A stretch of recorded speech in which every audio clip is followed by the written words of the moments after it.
Court Martial is the first episode in which a crew member of the Enterprise is put on trial.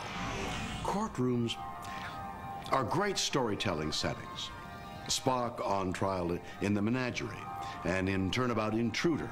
Kirk and McCoy on trial for murder in the movie Star Trek VI, The Undiscovered Country. So here is courtroom drama at its best, full of mystery and plot turns, great characters, and one man's life on the line.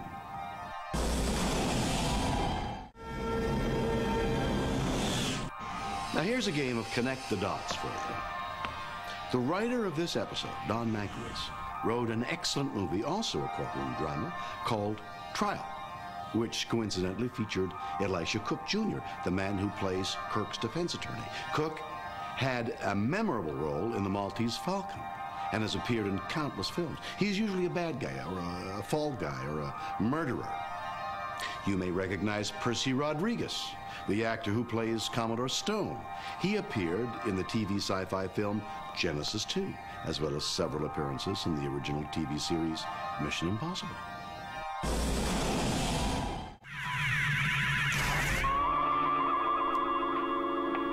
Spock, serial number S179-276SP. Well, I feel kind of a responsibility to the show and to the Star Trek history. I think this particular project that we're doing now is a major historical event, in my opinion. Oh? On what do you base that statement? I know the captain. He is in... Please instruct the witness not to speculate. Lieutenant, I am half Vulcanian. Vulcanians do not speculate. I speak from pure logic. If I let go of a hammer on a planet that has a positive gravity, I need not see it fall to know that it has, in fact, fallen. It's a sort of a fresh look, a fresh revisiting of the show in a way that it hasn't been seen in many years. Jamie. There you are.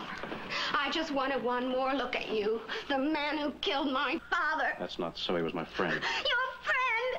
You hated him all your life, and that's why you killed him!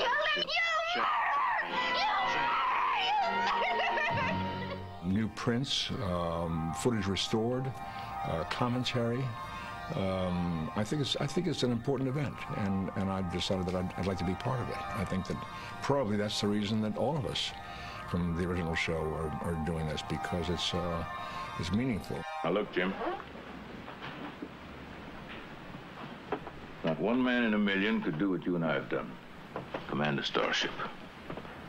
100 decisions a day, hundreds of lives, staked on you making every one of them right. You played out, Jim. Exhausted. Is that the way you see it? That's the way my report will read if you cooperate. With physical breakdown, possibly. A memorialization of the show in its finest form. That's as far as you go, sir. I'm telling you I was there, on the bridge. I know what happened. I know what I did. It's in the transcript. And computer transcripts don't lie.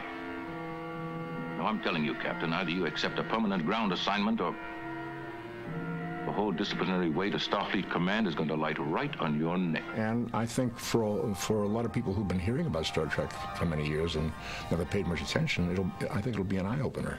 So that's the way we do it now. Sweep it under the rug and me along with it. Not in your life. I intend to fight. Then you draw a general court. Draw it, I demand it. And right now, Commodore Stone, right now. I think the chemistry between the three of us, between Bill Shatner and DeForest Kelley and myself, was successful. We found a way of bantering with each other. We found a way of appreciating each other. We found a way of urging each other or needling each other or provoking each other that was entertaining and useful to the writers. Half level right. Well, I had to see it to believe it. Explain. They're about to lop off the captain's professional head, and you're sitting here playing chess with a computer. That is true. Mr. Spock, you're the most cold-blooded man I've ever known. Why, thank you, Doctor. Leonard told me he had worked with me once before, and it ended up we had done a Western out at Universal, and I played a doctor, an alcoholic doctor, and I let him die. I didn't remember it, but I thought back on it, and it's true. Mr. Spock, you said a while ago that there were always alternatives. Did I? may have been mistaken. Well, at least I've lived long enough to hear that. But it was a wonderful group of people, and it was either a magical job of casting or a great stroke of luck that the chemistry all fell together so beautifully for everybody in it. Doctor, perhaps you know the correct words for such an occasion. Mr. Spock, that's your place. My place is here. If you please, Doctor. Now look, we may all die here. At least let us die like men, not machines. There was this very humanistic human being who is actually alive in this bizarre world all around him. And he is being like the audience, like, oh my God, did you see that? She's a very good Or lawyer. you certainly, Obviously. you don't mean that. You know, you're going to do that, are you? And I saw him under those kind of circumstances, and I kind of became the catalyst in the group. Leonard James Akar. The child was named Leonard James Akar. Has a kind of a ring to it, don't you think, James? Yes, I think it's a name destined to go down in galactic history, Leonard. What do you think, Spock? I think you're both going to be insufferably pleased with yourselves for at least a month. Sir.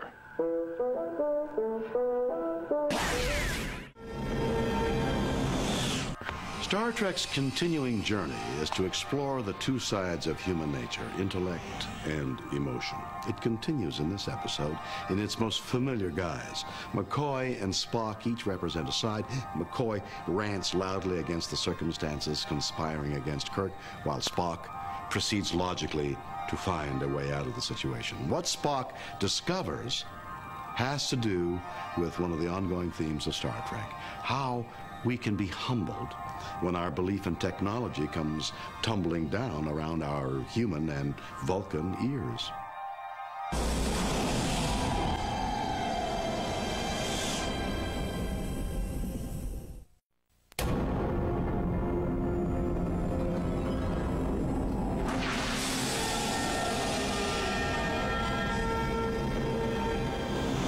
You're on trial. You're accused of a crime that you are positive you did not commit. And yet, every shred of evidence points to your guilt. Given the weight of the proof stacked against you, is it conceivable that you may even begin to doubt yourself? After all, your memory may not be correct. What if things didn't really happen the way you thought they did? Maybe you are guilty. They say that if you repeat a lie often enough, people will begin to believe it's true. At some point, even you might begin to believe it's true. The actor playing Captain Kirk's attorney is Elisha Cook, Jr. You might recognize him from the 1941 Humphrey Bogart classic, The Maltese Falcon, in which he played Wilmer, the fall guy. It would seem that in the 23rd century, books have become mere curios. If you want to read something, all you have to do is call it up on your computer. This is another Star Trek prediction that's slowly becoming a reality. Right now, the full text of such classics as Moby Dick and the Iliad are available on the internet. The complete works of William Shakespeare take up only a fraction of space on a CD-ROM. And soon, entire libraries will be available at the mere click of a mouse. So, if I were you, I'd hang on to those books of yours. Someday soon, the trashiest dime store novel might be a priceless collector's item.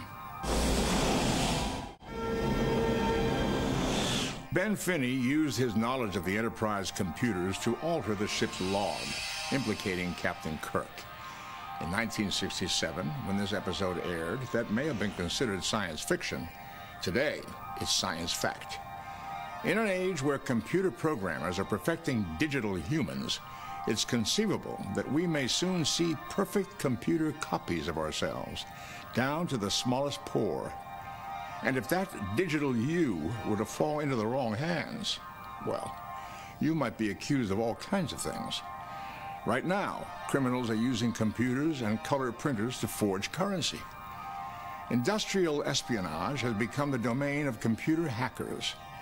It would seem that the information age has ushered in a new age of crime as well.